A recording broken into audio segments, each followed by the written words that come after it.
The majority of this collection of banknotes are old notes from countries that no longer use these particular notes. I'm saying the majority. Remember I said that word, the majority. Okay. If he wants to keep like old banknotes from Switzerland, he should have kept the old ones, not the new ones that are in circulation today. You're asking them if they agree to that or not? I'm asking you. So my subscribers, our subscribers, sorry, do you agree with me? Just like on YouTube, to give your brain some new food. Because we channel that if you watch, if you subscribe, we're gonna like that. She love it. Hello people! And welcome back to another vlog. Ian and Tina. I collect foreign notes, and I've been collecting these notes for years. Unfortunately, I have to actually hide it from the missus, you know? No, not really, because, okay, they're foreign notes. They're notes from other countries. Right.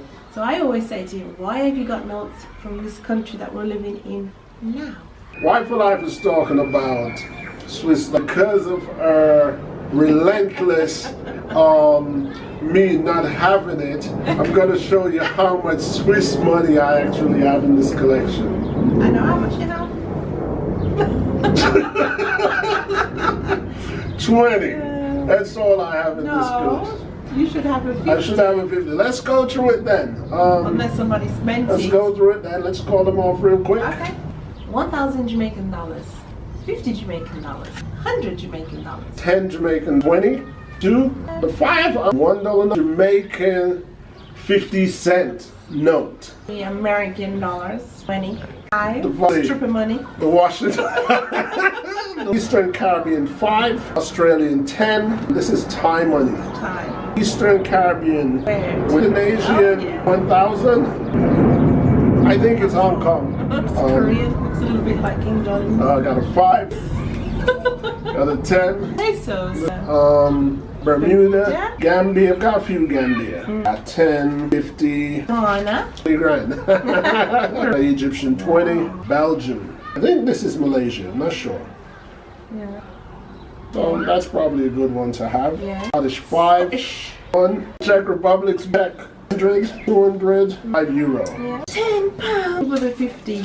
Oh yeah, she said I've got a 50 francs. I'm sure you had it. And let's see, I know I had one. Let's see if I still have it. You just spend it and not tell me. If I have to spend it, it was because I was held in a choke. Oh, it's still there. Woo! If you agree with me, people, say, because this is like the majority. Okay, make your argument. Wait, Make your argument. wait. Make it clear so I can defend it. listening? So go ahead, talk to the subscribers. The majority. I I'm don't know talking what to you're them. talking about. I'm talking about these set of banknotes. The majority of this collection of banknotes are old notes from countries that no longer use these particular notes. I'm saying the majority. Remember I said that word, the majority. Okay. If he wants to keep like old banknotes from Switzerland, he should have kept the old ones, not the new ones that are in circulation today. You're asking them if they agree to that or not. I'm asking you. So my subscribers, our subscribers, sorry, do you agree with me Or do that you? he shouldn't have new banknotes in his old money collection? Okay, that's her argument. And my question is, do you agree with me that new notes in Switzerland, even though we live here, is still just as good to be in the financial collection? I mean, at the end of the day, I'm keeping this and I'm trying to build on it for as long as possible. And hopefully I can give it to my ear and he will actually collect on it and not blow it one day.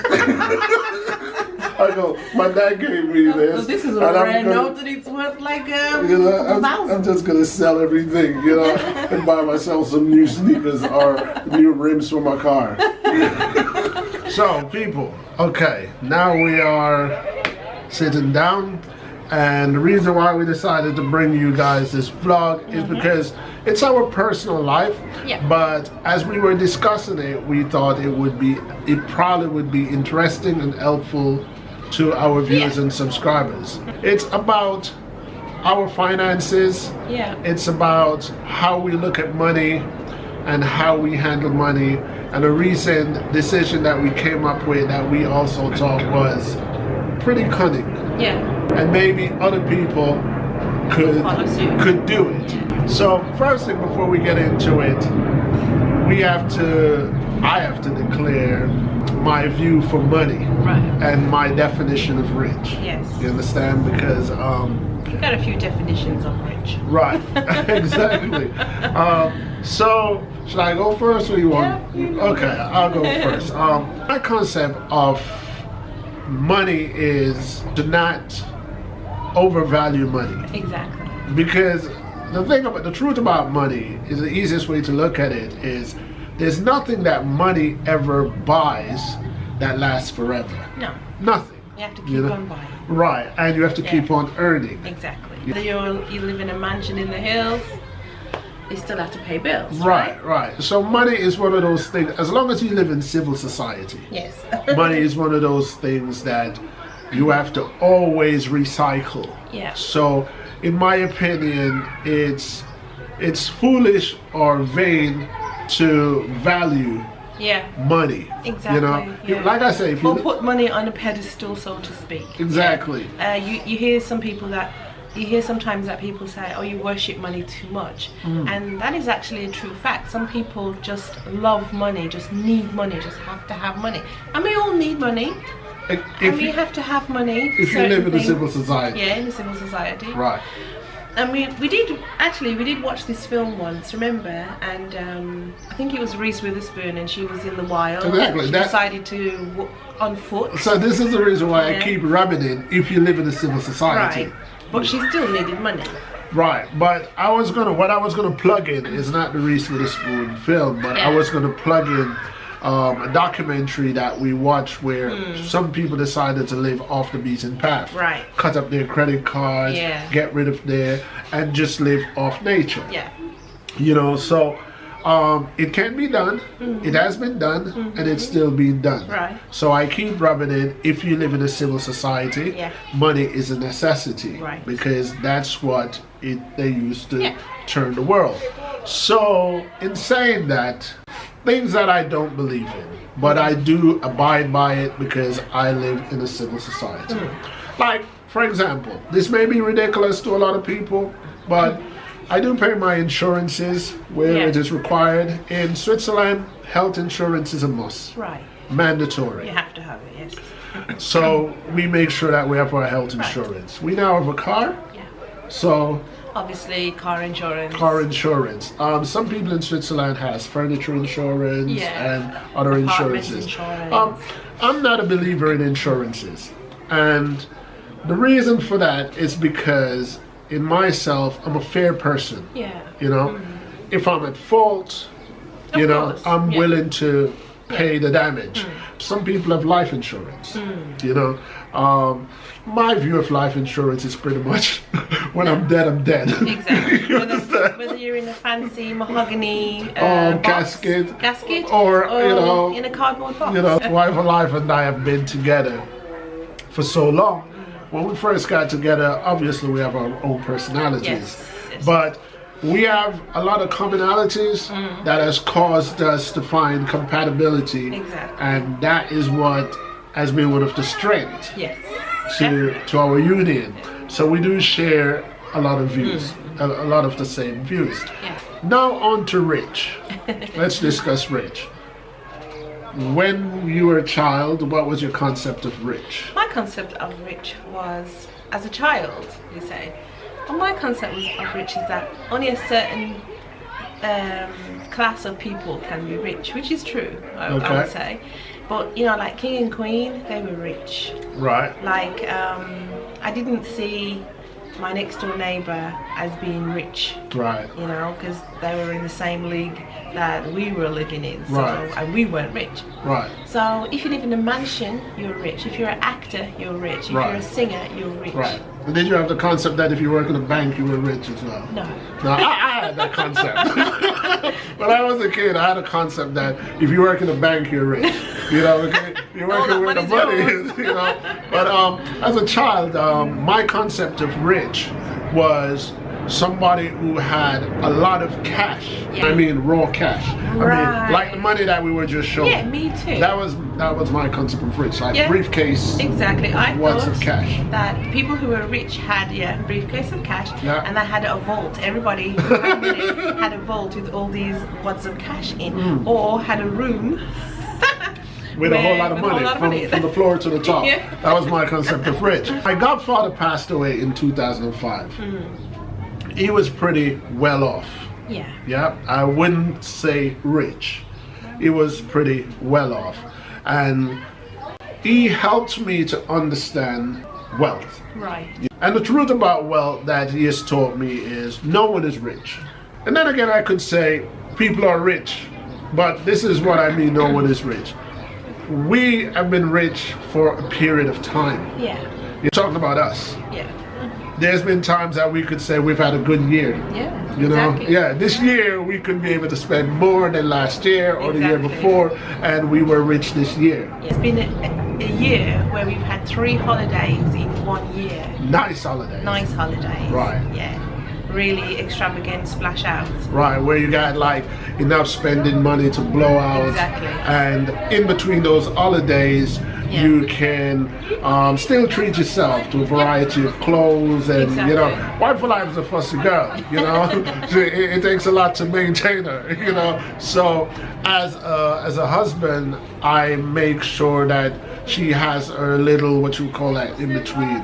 Is satisfactory, you know, little things that satisfy her, not needs. Yeah, I mean, I'm a designer girl. I love Louis Vuitton. I love Louis Vuitton bags, and I have a couple of Louis Vuitton bags. Right. And you know, I like my Gucci glasses. Always Gucci or Prada for my glasses. Right. Never anything else. Right. And yeah, in between I have my mainstream, you know, like Zara or Mango. I just like the style of clothes that they have.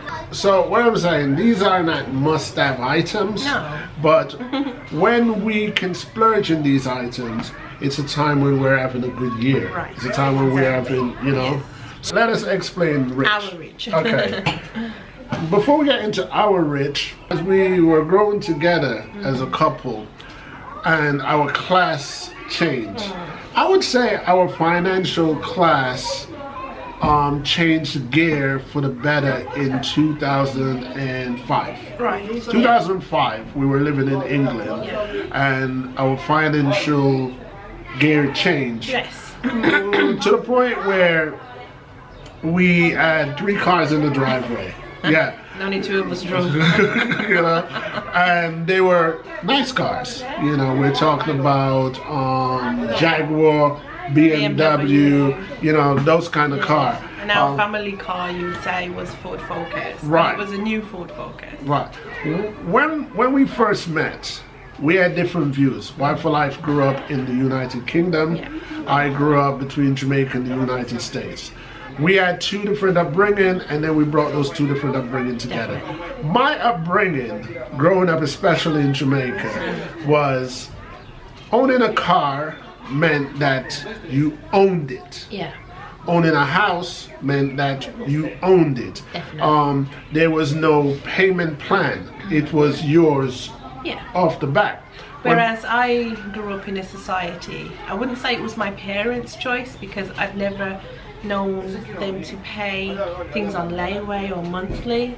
Right. So it was like my friends and whoever I went to school with, who I went to college with, who I worked with, they had payment plans on cars, on the mortgages on their homes, and you know, things like that. So after we got together, we kind of like put our 2 upbringings together. Yeah. And we traded parts for which area had the better. Exactly. And then we become more of a Jan Britt type collaboration. So today we realize that there are categories of rich. There are categories of millionaires. Yeah. Wife for Life and I used to always read Forbes magazine, look at Forbes magazine, who's a millionaire, who's a billionaire, so on and so forth. It's our thing. Someone, for example, who has $1 billion, who's a billionaire, but they're only worth $1 billion. And someone who's worth 10 billion. No one is really richer. No. What we learned along our financial life is that millionaires are usually ranked based on their credit worth. Yeah, exactly. Or asset worth, right, or future foreseen worth. Yes. You know what I mean? So no one really has 10 billion in a bank. The richest man on earth at the moment, they say, is Bill Gates.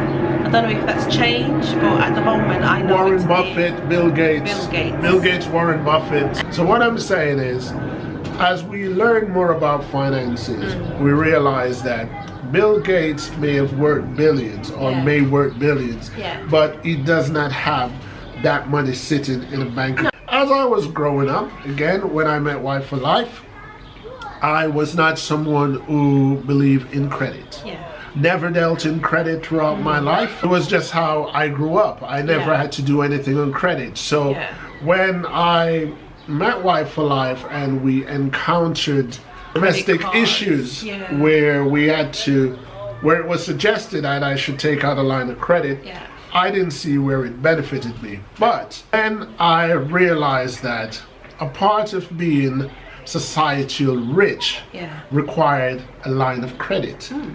Not cash in the bank, but how much I'm worth. Exactly. Or how much banks have trusted me. And how much a bank says I'm worth. So when a bank goes through my history of how I pay bills, and based on how much we earn as well. Exactly. So based on that, a bank could say to us, here is 50,000 credit. Exactly. Here's 100,000 credit. Yes.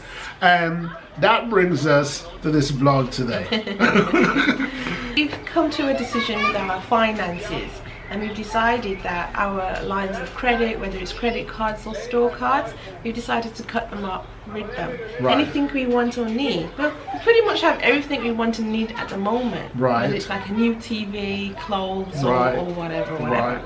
So we've decided to cut them up.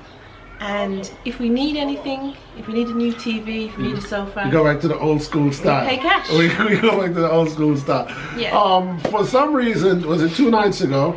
We were in bed and we weren't even talking money. But we ask ourselves, are we paying so much surcharge? Exactly. Throughout the year. On our credit cards. For credit. Store cards. You know? And you know, we kind of like counted the amount. We don't have a lot. No, we're going to get to that in a minute. We're going to get to that in a minute, right? Because she asked me, because she had to go to work the next day. So she asked me that while you're at home, go through everything that we have on credit and see how much it is. To our surprise, well, not surprise, I didn't know what to expect. I didn't think we were over our heads. No. Every month, like all families, or we hope all families, most families do their finances. When we get paid, we drop down what we have in the bank and what we need to pay out every month. So we've decided now, we've written all this down, and we've got 2 pages of Plan A and a Plan B. Plan A and a Plan B of what we're going to do by doing this, cutting up our credit cards and store cards and things. Now, we realize, or we can quote it, we realize that in credit, we were about 16,000. Yeah, we were like 16,000 in credit.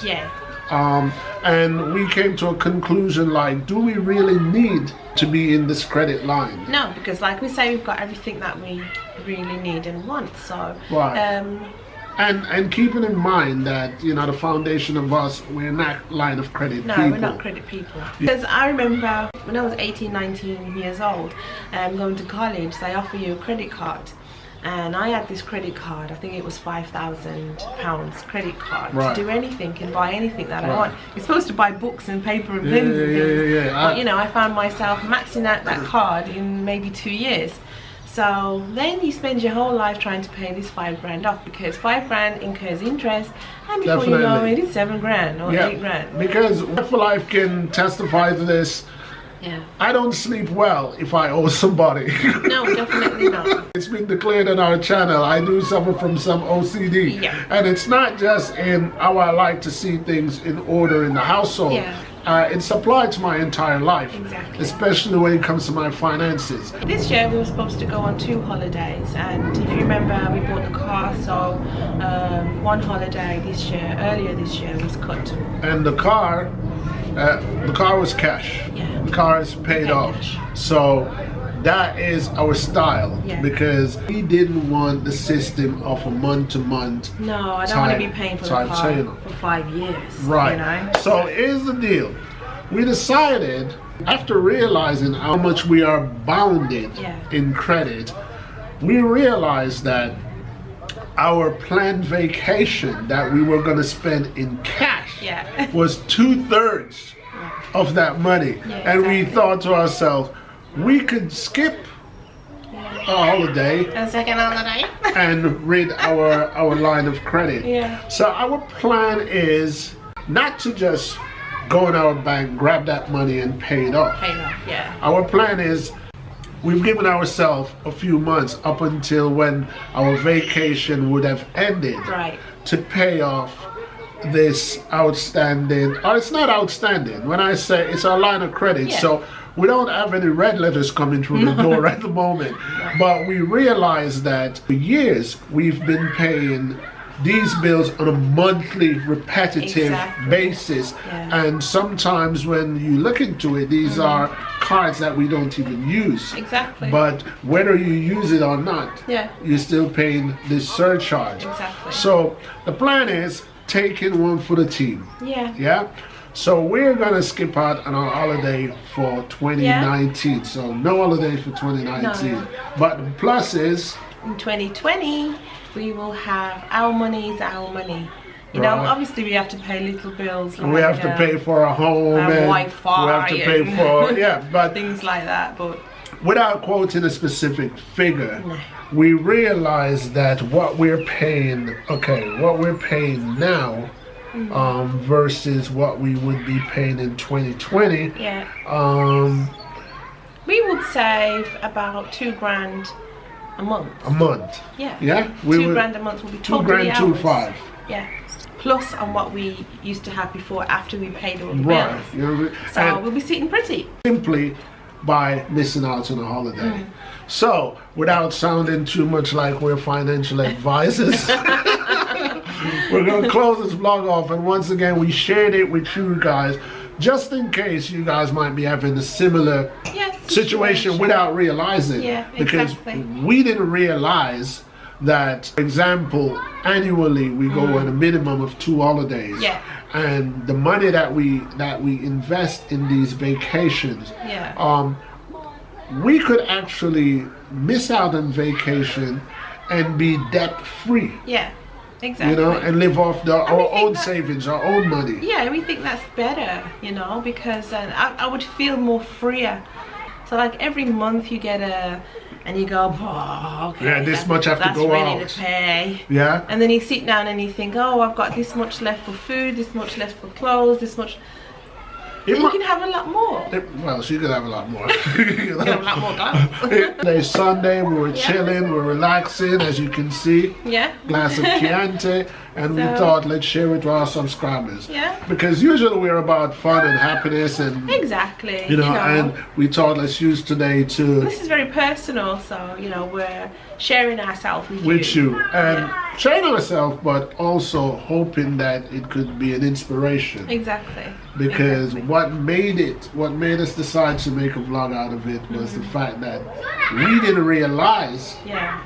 that we had an unnecessary line of paying out. Yeah. You know, so Credit, yeah. Alright people. So without further ado. Cheers again. Cheers to you. Ciao for now. Ciao for now. That was a bit slow. So without further ado, ciao for now. Ciao for now. Just like on YouTube, to give your brain some new food. We are here in Antina.